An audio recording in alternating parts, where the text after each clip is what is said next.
अपने स्वभाव के अनुसार भी जो कर्म होते हैं वह भी भगवान को अर्पण कर दिए जाएं। देखो, मैं अंत में एक बात कहूं, फिर आगे इस प्रसंग को बढ़ाऊं। स्वभाव से हम मजबूर हैं, स्वभाव हमारे हाथ में नहीं है। हम चाहकर भी अपने स्वभाव को बदल नहीं पाते हैं।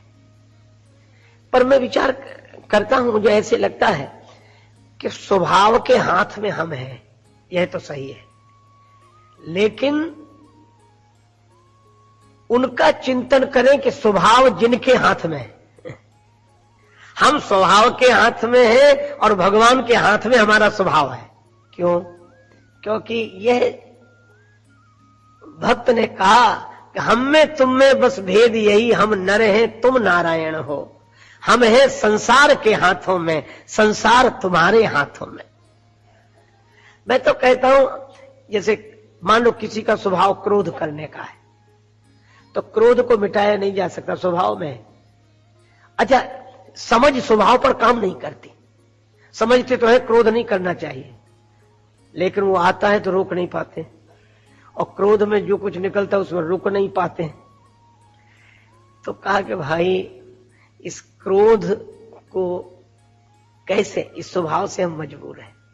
तब उनकी प्रार्थना करें जो इस स्वभाव को बदल सकते हैं। मैं तो कहता हूं कभी क्रोध भी आवे तो भगवान से ही जोड़ लो। क्रोध भी अगर भगवान से जुड़ेगा तो भक्ति हो जाएगी। हमारे बिंदु जी महाराज ने लिखा, मोहन हम भी तुमसे रूठे। कन्हैया क्या समझते हो, तुम ही हमसे नाराज हो, हम भी तुमसे नाराज। जान चुके तुम छली प्रपंची, हो कपटी अरु झूठे। मोहन हम भी तुमसे रूठे। भगवान बोले, बड़ा क्रोध, गाली देने लगे तुम तो आज हमें। क्यों नाराज क्यों हो गए? पहले पास बुलाया था, दे दे कर लोभ अनूठे। अब दर्शन देने की बारी, क्यों दिखलाए अंगूठे। मोहन हम भी तुमसे रूठे। आगे की पंक्ति में कहते हैं, गनिका गीध अजामिल को तो दिए हैं भर भर मूठे।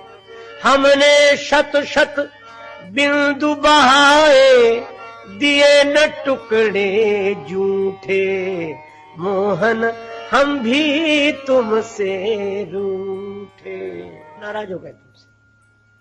अच्छा, अगर कोई क्रोध का उपयोग ऐसे कर ले तो ऐसे क्रोध करने वाले पर भी भगवान प्रसन्न हो जाते हैं। उनको कभी कभी यह भी अच्छा लगता है कि कोई उनसे जुड़कर कहे तो कुछ बुरा भला, और भक्तों ने कहा है।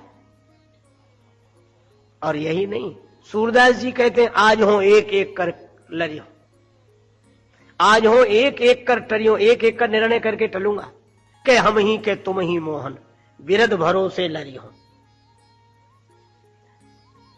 गजब का दावा है पापियों का, अजीब जिद पर संभल रहे हैं, उन्हीं से झगड़े पे तुल रहे हैं कि जिनसे त्रैलोक्य पल रहे। ये कह रहे हैं कि श्याम सुंदर अधम उदाहरण बने कहां से, खिताब हमसे ही नाथ लेकर अब आप हमसे बदल रहे हैं। अधम न होते जगत में किन्हें तारते राम, अधमों ने ही रख दिया अधम उदाहरण नाम।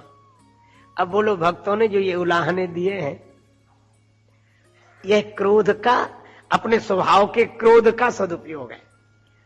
क्रोध भी भगवान से जोड़ दिया। अच्छा देखो, एक अजीब बात है। नरसिंह जी बेटी की ससुराल में है, व्यवस्था सब करनी है, भगवान सहायता नहीं कर रहे। बस पहले तो बहुत याद किया, और जब भगवान ने नहीं सुना तो बस यही कहने लगे कि हमारी सहायता काहे करोगे, औरों की करते हो, पता नहीं औरों से क्या रिश्तेदारी है तुम्हारी।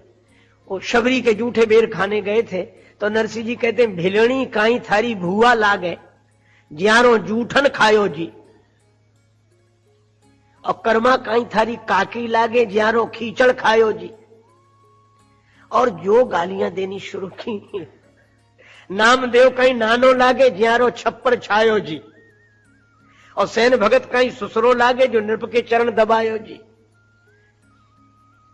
और जो ये कहना शुरू किया भगवान बड़े खुश हो गए, पूरी व्यवस्था कर दी। इसका अर्थ क्या है? क्रोध में भी अगर भगवान से मन का भाव जुड़ा है तो भगवान इस क्रोध को भी स्वीकार करते हैं। देखो, क्रोध भी भक्ति हो जाता है भगवान से जुड़कर। प्रत्येक नदी गंगा जी से मिलकर गंगा जी हो जाती है। अच्छा, एक अद्भुत बात है, क्रोध किया भगवान पर। भगवान एक दिन सूरदास जी गए जगन्नाथपुरी में दर्शन के लिए। वृंदावन से उन दिनों पैदल यात्रा करके भगवान ने पंडों से कह दिया, प्रेरणा की कि एक सूरदास नाम के महात्मा है, सूरदास हैं भी, उनको अंदर मत घुसने देना। पंडों ने मना कर दिया, बाबा तुम नहीं जा सकते, तुम ही आए हो वृंदावन से? सूरदास, हाँ, क्यों? बोले भगवान ने मना कर दिया है, आप अंदर नहीं जा सकते। बस सूरदास जी बोले, अच्छा तुम्हारा ये फैसला, हम इतनी दूर से आए, तो एक बात सुन लो, हमें काहे को बुलाओगे? तुमने कभी किसी साधु महात्मा को बुलाया है? दो ही काम किए तुमने जिंदगी में।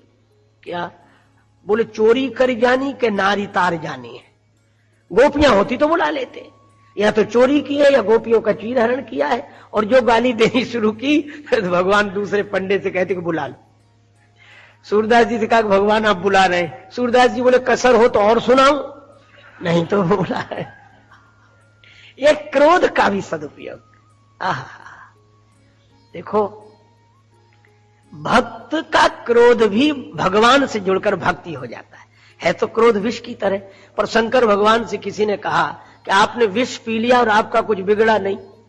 शंकर जी बोले हमने एक काम किया, बाहर से आया विष, हमारे भीतर थे राम, और विष और राम को जोड़ दिया तो विश्राम हो गया।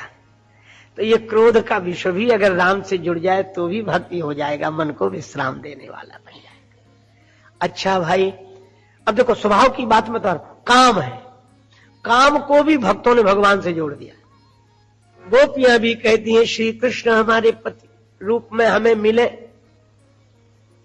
काम को भी जोड़ दिया। तुलसीदास जी लिखते हैं विनय पत्रिका में, काम मोहित गोपी कन पर कृपा अतुलित कीन, जगत पिता बिरंच जिनके चरण की रजलीन।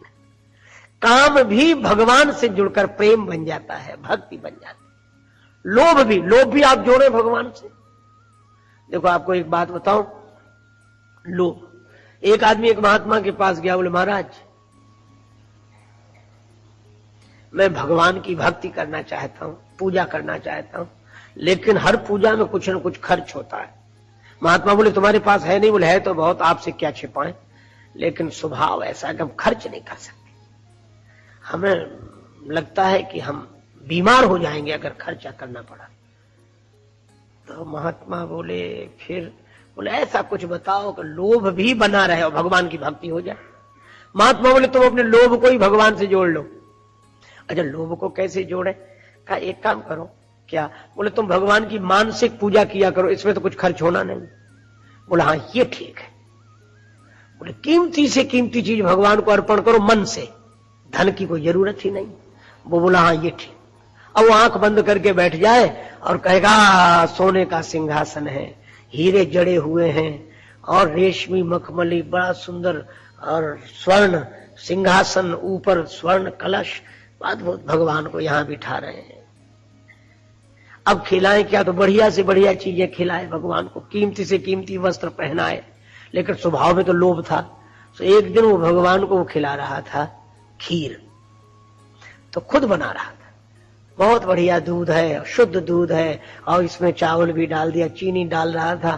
तो ऐसे भाव में करे कि चम्मच से चीनी डाल, लोभ आ गया उसको, लगा पूरी चम्मच चीनी न डाला, आधी डालो। आधी डाल के जो ऐसे हाथ किया तो भगवान प्रकट हो गए, हाथ पकड़ लिया, बोले ये तो पूरी डाल दे, इसमें कौन सा खर्च हो रहा है। तो देखो भाई, उसने लोभ का भी सदुपयोग कर लिया है।